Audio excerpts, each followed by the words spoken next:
Buenos días, hoy 20 de julio del año 2025, todavía en luto por las más de 150 personas que fallecieron en las inundaciones de principios de mes. Cabe decir que fue por indolencia de las autoridades.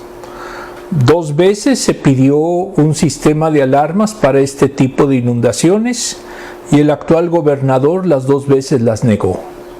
El gobierno federal tampoco hizo ningún tipo de ayuda real al momento.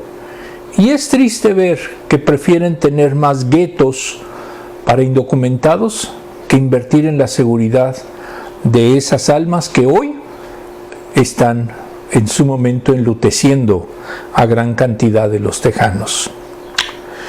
Vamos a iniciar nuestra escuela dominical y dice precisamente, ¿puedo alejarme de mi salvación? En la sesión 2. Vamos a iniciar como siempre con el texto. Aquí la versión inglesa y la versión española son lo mismo, entonces no tiene caso que repitamos 2 veces la misma lección.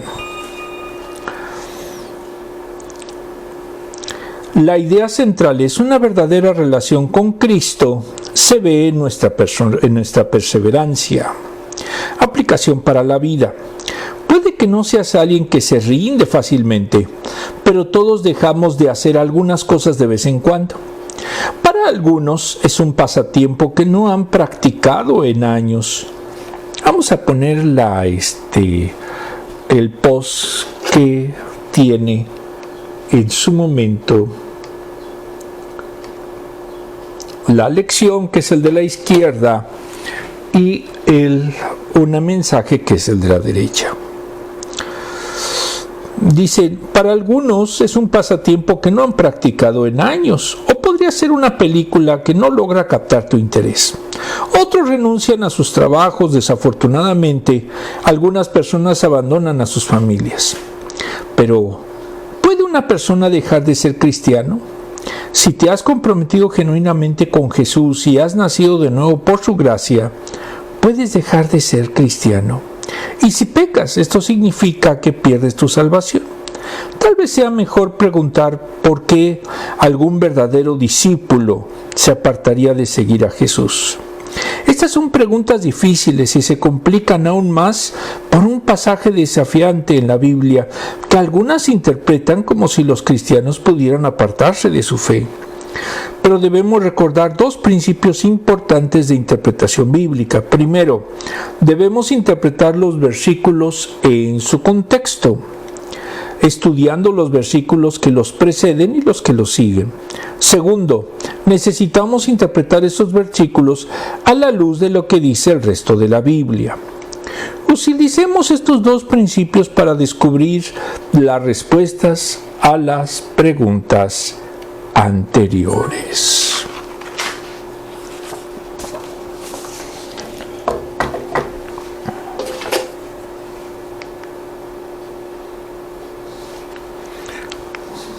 En el post vemos del lado izquierdo a lo que sería la figura de una persona que se aleja, da la idea de que se aleja del ministerio. Y en el post que me parece interesante dice, alejarse de Dios es el peor error. Coincido con eso.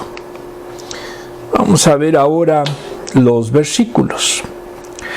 Es Hebreos 6 del 1 al 3. Por eso, dejando a salvo las enseñanzas elementales acerca de Cristo, avancemos hacia la madurez.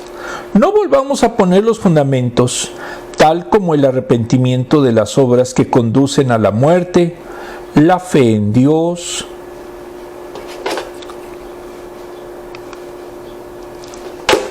la instrucción sobre los bautismos, la imposición de manos, la resurrección de los muertos y el juicio eterno.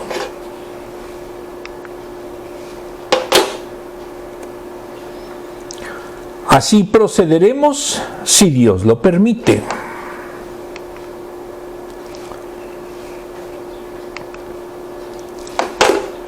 En el post vemos lo que sería una madurez espiritual. Ese es el objetivo precisamente de una escuela dominical. Ahora, ¿por qué se abandonan en muchas iglesias la escuela dominical? Porque no quieren que maduren las personas. Quieren que sean niños bíblicos. Quieren tener puro infante, un kinder. ¿Para qué? Para que solamente el pastor o quien esté de líder diga la última y primera palabra. Y eso no es lo que enseña la Biblia, y menos en la lección que estamos viendo.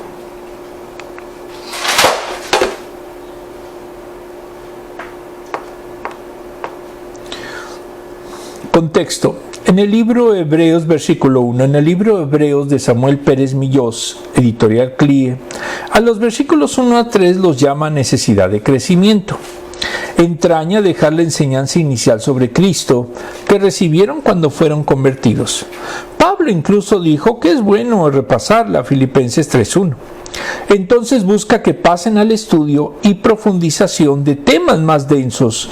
Al ser iluminados espiritualmente, pueden aprender y profundizar en la doctrina. Es una motivación a crecer. Todos los creyentes deben progresar a la madurez, Filipenses 3:14. Ir a la perfección, progresar en la doctrina.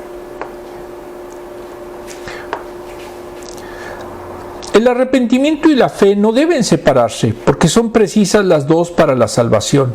No es posible alcanzar el arrepentimiento al margen de la fe. El cambio de mentalidad viene en el momento de ejercer la fe salvífica y será absolutamente imposible en aquellos que estén espiritualmente muertos. El Espíritu Santo impulsa y capacita al pecador al arrepentimiento. Juan 16 del 8 al 11. El regreso incondicional a Dios. El arrepentimiento exige abandonar las obras muertas, es decir, superar el poder de la carne, Gálatas 5:16. La salvación limpia en el creyente la conciencia de esas obras muertas. Estas son las que se hacen al margen del Espíritu. Son inútiles y estériles para la vida eterna. La vida cristiana se manifiesta en obras que evidencian las obras del arrepentimiento. Por ejemplo, las obras de la ley por las que se pone de manifiesto el pecado, pero no se aporta la solución para superarlo. Romanos 7, del 7 al 13. Muy bien. Versículo 2. Las doctrinas fundamentales se refieren a bautismos, es decir, en el Espíritu, en Cristo y en agua. En el primero se habla de que por la autoridad de Cristo es dado a todos los que creen en Él. Se convierten en morada del Espíritu Santo, 1 Corintios 3:16. El Cristo, el Espíritu, es el agente del bautismo. Al creyente como sujeto y a Cristo como receptor, 1 Corintios 12:13. Y el último, que es el ritual o el del agua, lo estableció el Señor, Mateo 28:19. En sí no produce cambio en el cristiano ni es preciso para la salvación. Es solo manifestar el testimonial de un bautismo que ya se ha producido por el Espíritu. Y también sirve para conformar una verdadera iglesia en cuanto a una verdadera membresía eclesial. La imposición de manos es para identidad y comunión entre el que impone las manos y el que recibe la imposición. Por ejemplo, la elección de diáconos, Hechos 6:6. Pueden verlo en el texto de Esteban que vimos en clases pasadas. La resurrección de los muertos, en especial de Cristo, dio validez a esta doctrina enunciada en el Antiguo Testamento, Isaías 26:19, Daniel 12:2. Comprendía la resurrección de Cristo, 1 Corintios 15:3-4. El orden de las resurrecciones establecidas por Dios, 1 Corintios 15:23. Y la resurrección final, Apocalipsis 20:12. Sin resurrección no hay vida eterna. El juicio eterno será antes de la creación de los cielos nuevos y de la tierra nueva. Apocalipsis 20, del 11 al 15. Versículo 3. Hay una determinación de enseñar la doctrina fundamental. Significa que los cristianos destinatarios deben proseguir con la enseñanza bíblica que los lleve a la madurez, descansando en la gracia. Se propone continuar con una enseñanza más profunda que los conocimientos rudimentarios. Para ser firmes hay que progresar en la enseñanza y en especial sobre el sacerdocio de Cristo. Tema de la epístola. Todo descansando en la permisión divina y en su gracia para llevarla a cabo. Es muy triste en las iglesias que se prefiera la alabanza, se prefieran los coritos, se prefiera en su momento ritualismos, pero no se estudia la palabra. Muchas ya ni siquiera tienen escuela dominical. ¿Por qué? Porque les interesa tener un kinder bíblico para que puedan en su momento hacer y deshacer lo que quieran con esas ovejas, como los malos pastores, como vimos en la clase pasada. Entonces, si de verdad creemos y tenemos la idea bíblica de lo que es la madurez espiritual, no podemos tener niños lactantes del Evangelio. Quien lo haga, quien lo propugne, no es cristiano, es un siervo de un mal pastor. Desglose. Por tanto, indica que debes mirar atrás para entender por qué está ahí. Se debe de interpretar cada pasaje en su contexto. Se advierte contra la pereza espiritual, Hebreos 5:11, y exhortan a nutrirse espiritualmente con la palabra de Dios.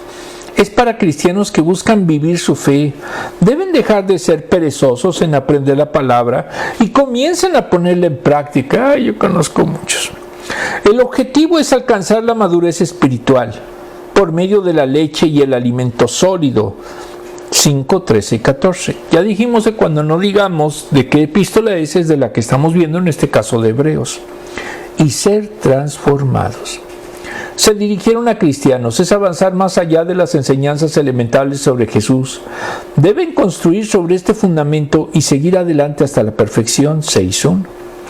Estos temas que ya deben dejarse son el arrepentimiento de las obras muertas, el fin de los lavamientos rituales. Eran ejemplos, no un conjunto fijo de cosas a evitar o una lista para comprobar la madurez espiritual. Deben crecer más allá de la información básica de Jesús hacia una transformación de carácter. El proceso de crecimiento descrito todavía se aplica hoy. Creces en tu fe al internalizar la Biblia y vivir lo que enseña. Es factible ver predicaciones bíblicas, participar en estudios, leer la Biblia en privado, oír grabaciones bíblicas. No hay excusa para no alimentarse con la palabra de Dios. Ver esta escuela dominical, desde luego. El crecimiento se basa en aprender la Biblia.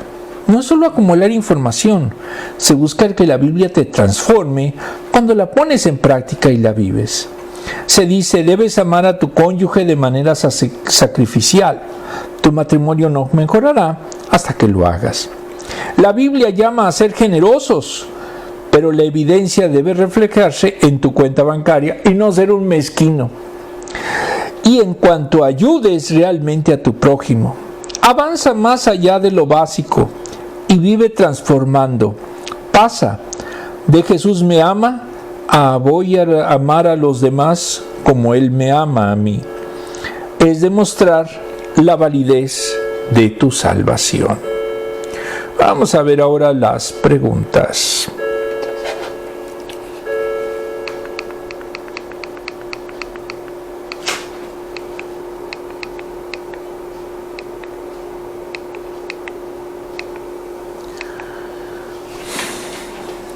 Ya dijimos que en inglés y en español es lo mismo, entonces pues vamos a ver.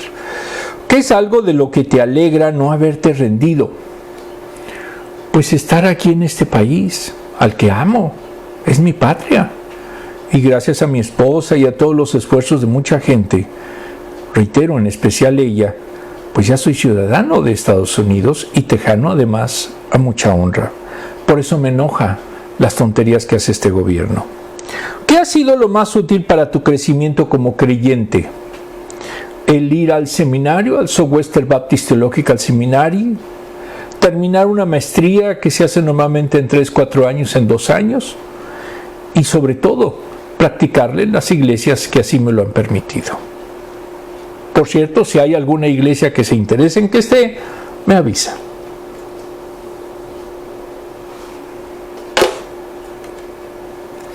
Hebreos 6 del 4 al 8. 4 y 6 en la Biblia que utilizo, que es la de la Nueva Versión Internacional, los junta. Y es que la realidad, si no se leen unidamente, en unidad, no se entiende. Es un texto de los más difíciles que tiene la Biblia. Es imposible que renueven su arrepentimiento aquellos que han sido una vez iluminados, que han saboreado el don celestial, que han tenido parte en el Espíritu Santo y que han experimentado la buena palabra de Dios y los poderes del mundo venidero. Y después de todo esto, se han apartado. Es imposible, porque así vuelven a crucificar para su propio mal al Hijo de Dios y lo exponen a la vergüenza pública. Insisto, si ustedes lo leen así, no le van a comprender. Tuve que meditarlo bastante para poderlo entender, gracias también a la doctrina que afortunadamente tenemos. 7. Cuando la tierra bebe la lluvia que con frecuencia cae sobre ella y produce una buena cosecha para los que la cultiva, recibe bendición de Dios. En cambio, cuando produce espinos y cardos, no vale nada. Está a punto de ser maldecida y acabará por ser quemada.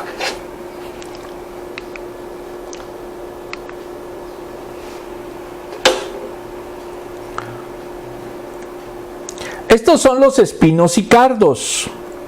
Vamos a explicar también qué significan. Pero diríamos que es la maleza, son estas hierbas que tienen inclusive espinas, etcétera, etcétera. ¿Les gustan en su jardín? No les gustan. De hecho, y se dan muy fácilmente, de hecho hasta se tienen que constantemente podar para que no vuelvan. El contexto: espinos y cardos. En el Diccionario de Animales y Plantas de la Biblia de Antonio Cruz, editorial CLIE, nos dice que el término cardo es el nombre vulgar que se da a diversos géneros y especies de plantas espinosas, generalmente pertenecientes a la familia Asteraceae u otras. La mayor parte de estas tienen espinas tanto en los tallos y hojas, como también en las flores. Deriva del latín cardus y de bereber sherda, acción de pinchar o picar, típica de los cardos espinosos. En hebreo se usan palabras como dardar, es cualquier vegetal que presenta espinas. Kotz, espino o cardo, Génesis 3:18, Oseas 10:8. En Israel, debido a las condiciones climáticas, muchas plantas están adaptadas a la sequedad del terreno y tienen espinas como defensa contra los animales herbívoros. En la Biblia se habla de malas hierbas, espinos, ortigas o cardos, que crecen en las ruinas, Isaías 34:13, o en los campos abandonados, Oseas 9:6, o símbolo de maldición, Hechos 6:8. La maldición hecha a Adán en el Génesis, los cardos y espinos como desagradables consecuencias del pecado original. Entonces, cuando vean de qué es espinas o cardos, créanme que no los están en su momento alabando, sino al contrario, es un símbolo de maldición. Versículos 4 a 6. Los versículos 4 a 8 se titulan La seguridad y la disciplina del salvo. Los versículos 4 a 6 tienen una dificultad interpretativa, por lo que serán tratados en el apartado perseverancia, que es el siguiente que vamos a ver en el siguiente bloque. Versículo 7. Esta alegoría se refiere a los creyentes y que lleve fruto para Dios. Solo el que tiene el Espíritu Santo lo producirá. El nominal no. Lluvia es símbolo de bendiciones y dones de Dios, sin cuya acción no es posible llevar fruto para el corazón, para Él, o sea, para Dios. El corazón del creyente es comparado con la tierra preparada para recibir la semilla y que ésta fructifique. Jesús la utilizó en la parábola de la buena tierra, Lucas 8:15. Israel y los creyentes se han comparado con huerto o una viña de Dios que da cultivos, Isaías 5 del 1 al 7, Juan 15 del 1 al 8. El propósito divino es que el creyente lleve fruto, más fruto, mucho fruto. Juan 15, 2 y 5. Si rinde frutos, habrá bendición divina y hace que se cumpla el propósito de Dios. Versículo 8. Aquí se trata del creyente que se niega a llevar fruto.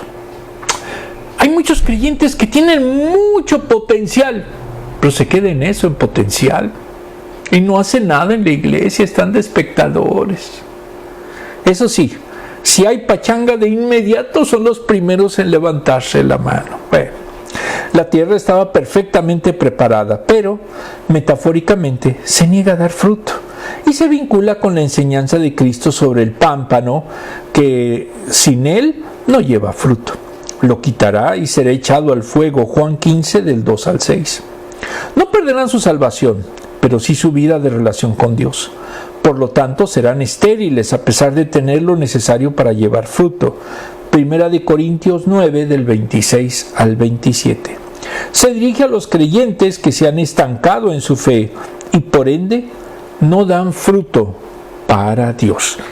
Yo conozco a muchos. ¿Y cómo sé que se estancan? No estudian la palabra. Ahora, yo les digo de que si van a estudiarla, háganlo en un instituto serio. En México había en su momento unos que se llamaban institutos patrulla, que hacían cursos de todo, con muy baja calidad, por cierto. Bueno, aquí en Estados Unidos hay muchos institutos patrulla bíblicos. Sus maestros ni siquiera tienen estudios teológicos. Son los amigochos del pastor y por lo tanto todo el dinero que dan va ¿a quién? Al mismo pastor. No convienen, esos bórrenlos de su lista. Desglose. Debemos de permitir que lo que la Biblia enseña sobre la seguridad de los creyentes dicte cómo interpretamos este pasaje. Dios sostiene a su pueblo por su gracia y la perseverancia de los creyentes es evidencia de una verdadera conversión. La palabra iluminados, versículo 4, se usa para describir a los creyentes y su perseverancia. Aquellos que gustaron de don celestial y de la buena palabra de Dios, versículos 4 y 5, hicieron más que probar un sorbo, gustaron. Refleja cómo Jesús experimentó la muerte. 2:9. Entonces gustar implica una conversión plena. Partícipes del Espíritu, versículo 4, significa que habían recibido el Espíritu Santo, una experiencia disponible solo para los creyentes. Describe y se dirige a los cristianos, hace que las advertencias sean serias. No es posible renovar para arrepentimiento a los que han caído, versículos 4 a 6. Si rechazan su fe, nunca podrán volver a Jesús. ¿El cristiano que peca no puede ser perdonado o restaurado? ¿O es una advertencia para que perseveren hacia la madurez como validación de la salvación? El contexto favorece la última perspectiva. Son advertencias contra aquellos que prueban la ilegitimidad de su fe al apartarse. Los cristianos desean crecer en su fe. La perseverancia por medio de pruebas difíciles y circunstancias dolorosas es una evidencia de la gracia sustentadora de Dios. En lugar de una señal de camino a la apostasía, si dices sí y, la Biblia no abandona, no aborda situaciones hipotéticas. Trata con la vida real.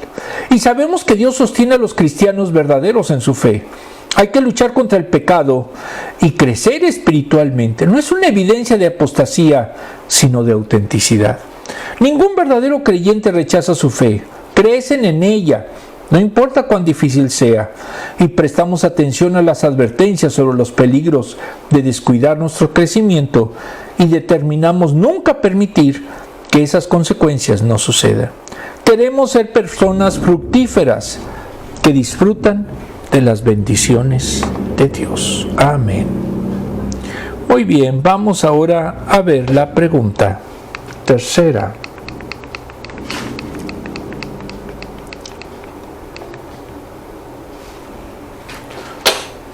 ¿Cómo van de la mano la seguridad y la perseverancia? Si tenemos arrepentimiento y fe verdadera, estaremos seguros de nuestra salvación. Pero con la perseverancia y con las obras reales que derivan de esa fe y de ese arrepentimiento, es como validamos y crecemos en su momento, crecemos y maduramos en la fe. Si usted no crece y ya lleva años estancado, pregúntese si de verdad es cristiano o simplemente tiene un club social de los domingos. Muy bien, vamos a los últimos versículos. 9 al 12. En cuanto a ustedes, queridos hermanos, aunque nos expresamos así, estamos seguros de que les espera lo mejor, es decir, lo que atañe a la salvación.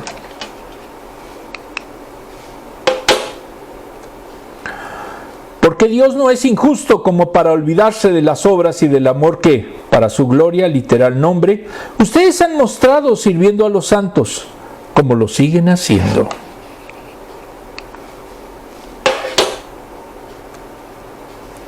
Deseamos, sin embargo, que cada uno de ustedes siga mostrando ese mismo empeño hasta la realización final y completa de su enseñanza.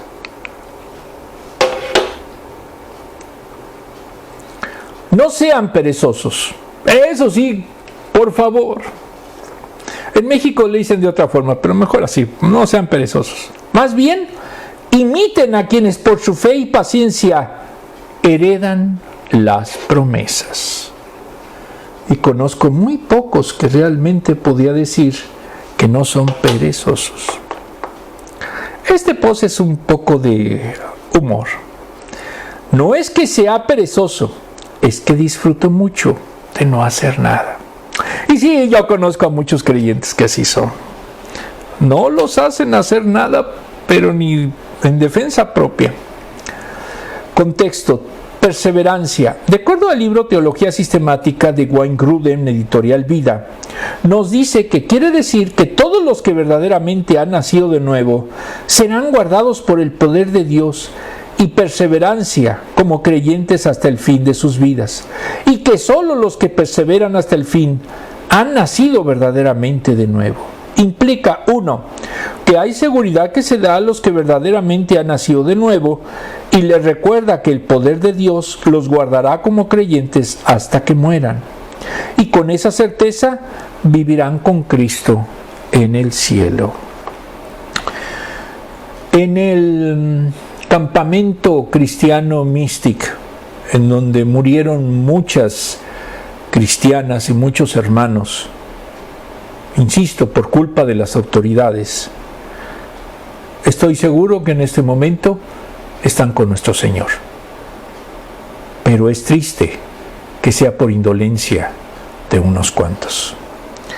2. Continuar en la vida cristiana es una de las evidencias de que una persona nació de nuevo. Al hablar de este tema, en Hebreos 6, del 4 al 6, ha sido usado por los arminianos como prueba de que los creyentes pueden perder su salvación. No es cierto. Sin embargo, en esa metáfora agrícola, versículos 7-8, a los que reciben el juicio final se les compara con la tierra que no da plantas ni frutos útiles, sino solo espinos y cardos, ya vimos que eran. Entonces, los que dan evidencias de su condición espiritual es negativa en la realidad, no son genuinos creyentes. En realidad los creyentes llegaron alguna vez a ser iluminados, versículos 4 y 6, pero solo quiere decir que llegaron a comprender las verdades del Evangelio y no que respondieron a estas verdades con genuina fe que salva. Estas personas saborearon el don celestial y han experimentado la buena palabra de Dios y los poderes del mundo venidero, versículos 4 y 5. Quizás experimentaron algo del Espíritu Santo, algo de la palabra de Dios, pero no entraña que tuvieran fe genuina que salva, sino simplemente que habían comprendido y tenido cierta experiencia. Solo fueron conocidos o compañeros, no necesariamente que tuvieran una relación espiritual íntima con el Señor. Entonces, esos conversos habían estado asociados con el Espíritu Santo, pero no implica que habían tenido en sus vidas una obra redentora del mismo Espíritu. o que habían sido regenerados, por ejemplo, los compañeros de pesca de Pedro, Lucas 5:7. Finalmente, lo que han experimentado estas cosas y aún así han cometido apostasía en sí, no es un arrepentimiento genuino, como pasó con Esaú con la venta de su primogenitura, Hebreos 12:17. También puede referirse a ofensas personales, Lucas 13 del 1 al 4. Entonces el arrepentimiento es solo un pesar por las acciones que se han hecho o por los pecados que se han cometido. Entonces, quien se aparta de la iglesia no necesariamente implica que había sido salvo. Si comete apostasía, que es precisamente alejarse de la sana doctrina, vuelven a crucificar para su propio mal al Hijo de Dios y lo exponen a la vergüenza pública, Hebreos 6:6. Voluntariamente están rechazando todas las bendiciones y están volviéndose decididamente en contra de ellas. Y a estas personas sería imposible restaurarlas. Sus corazones y conciencias se endurecen, pero esto no implica que los verdaderos creyentes puedan apartarse. En Hebreos 3:14 dice lo opuesto: pero la seguridad de la salvación mediante su continuación en la fe, y si aún así se apartan, entonces nunca fueron genuinamente gente de Cristo. Hebreos 3:6. Los que se apartan nunca tienen frutos genuinos en sus vidas, sino solo espinos y cardos. En el versículo 9 habla de que el auditorio han experimentado mejores cosas como la salvación. Versículo 9. Los versículos 9 al 12 los titula La evidencia y bendición de ser salvos. Este versículo tiene palabras de aliento y estímulo a los lectores y tiene una convicción íntima respecto a los destinatarios de la epístola. Augura éxito y victoria en su vida espiritual. Ellos están en el camino que lleva a la vida. Mateo 7:14. Todos serán salvos. Estaban en vía de su santificación. En sí reconoce que su condición espiritual es mejor y conduce a la salvación. Versículo 10. Dios conoce la condición de cada uno de los creyentes. Sabe su fidelidad. Dios conoce aspectos internos y estos creyentes manifiestan en obras realidades espirituales que exteriorizan lo que son.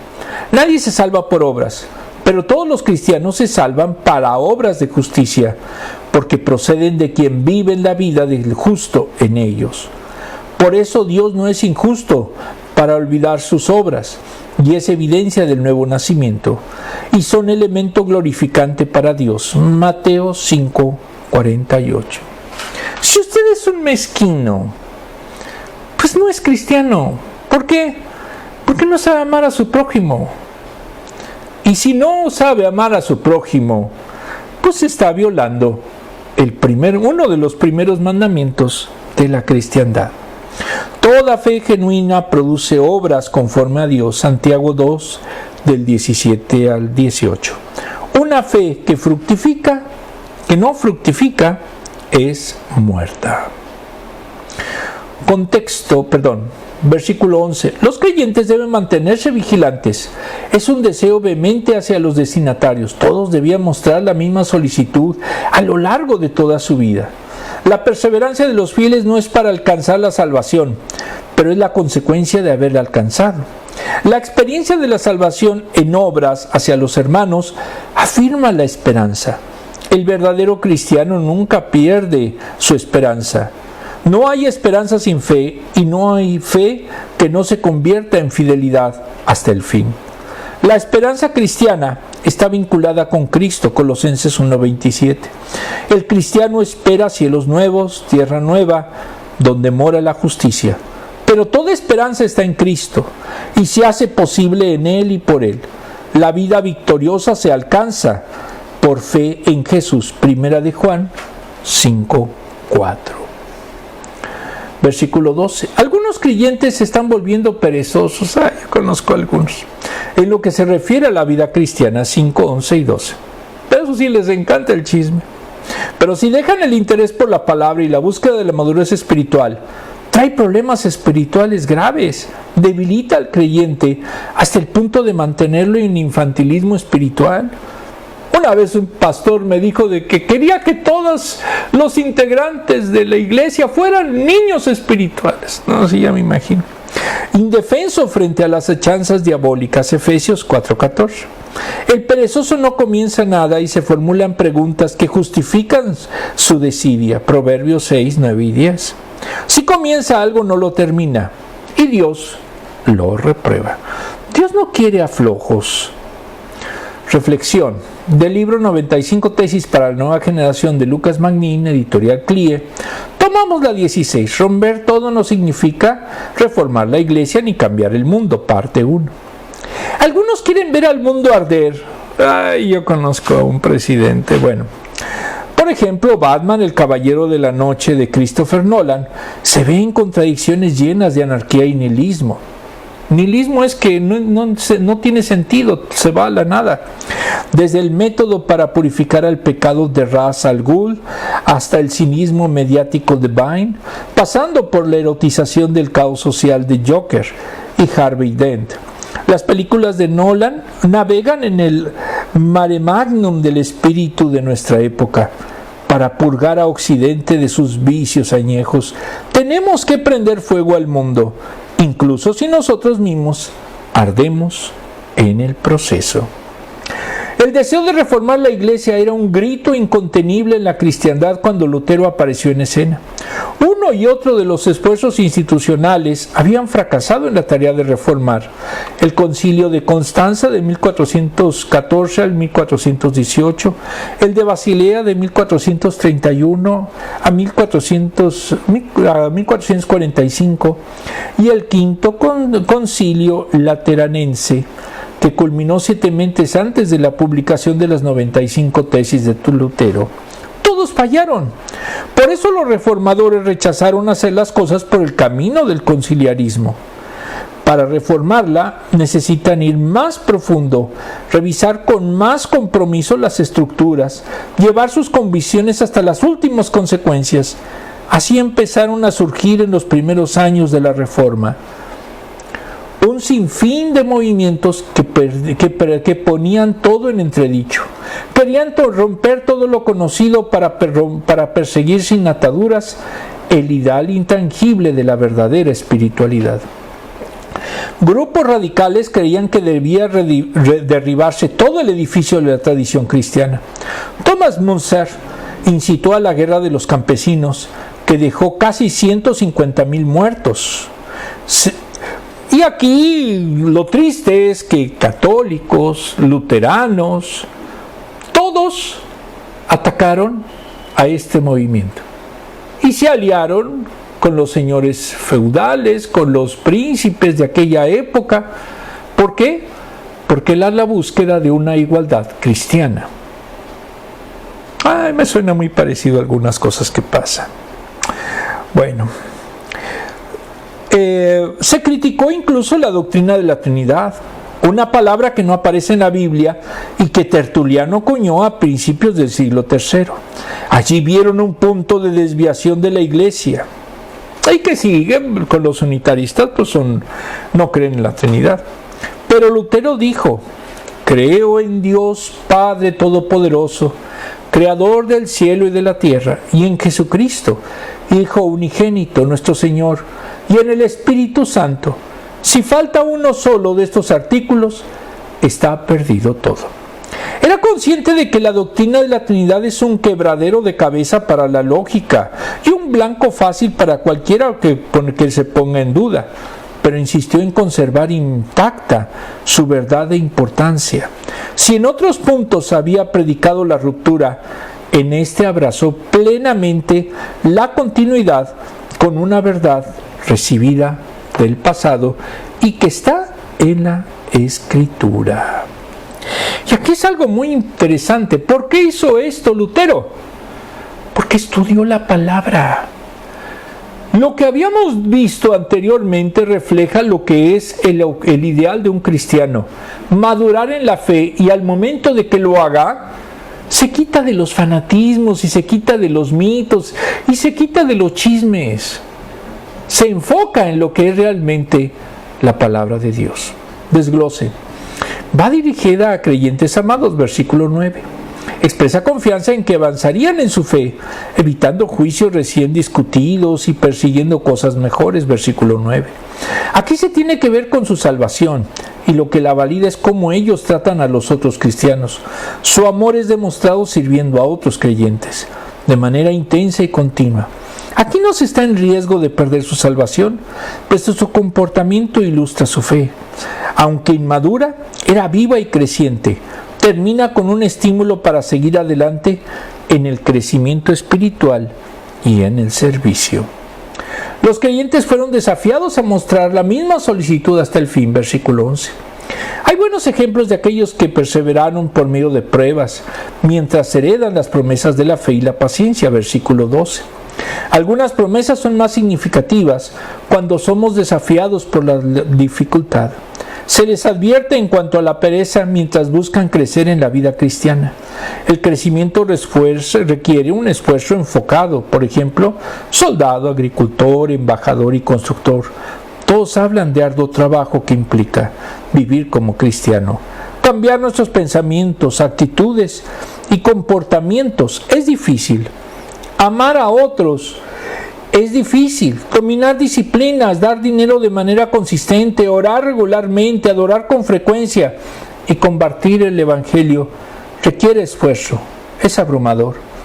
Pero una casa de ladrillo se construye un ladrillo a la vez.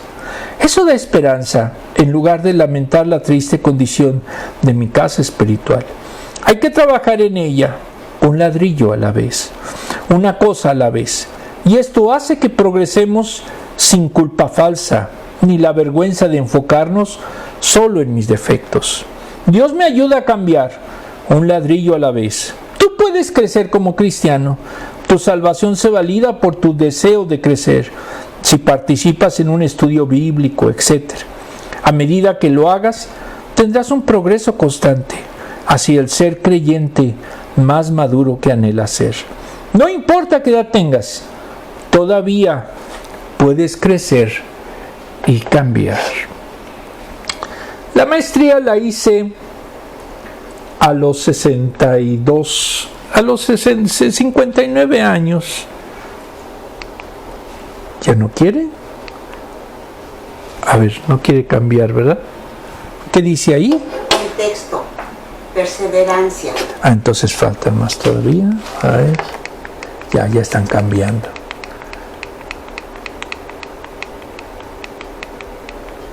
Listo, ya las últimas dos.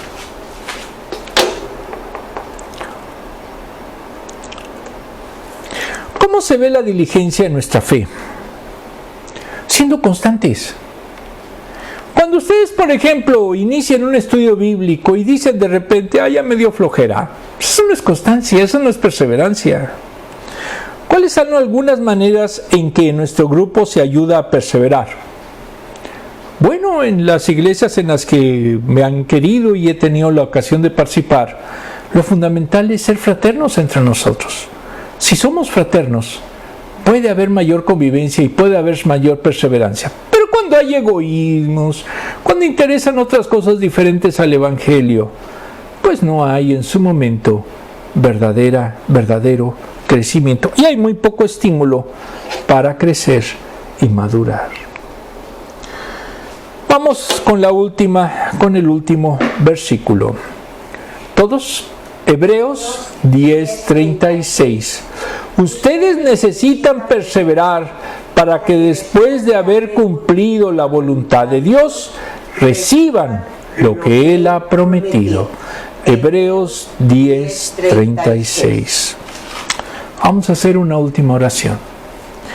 Amantísimo Padre, te pedimos que des en su momento resignación a las almas que hoy están sufriendo las pérdidas irreparables de muchos seres queridos en el Mysticam.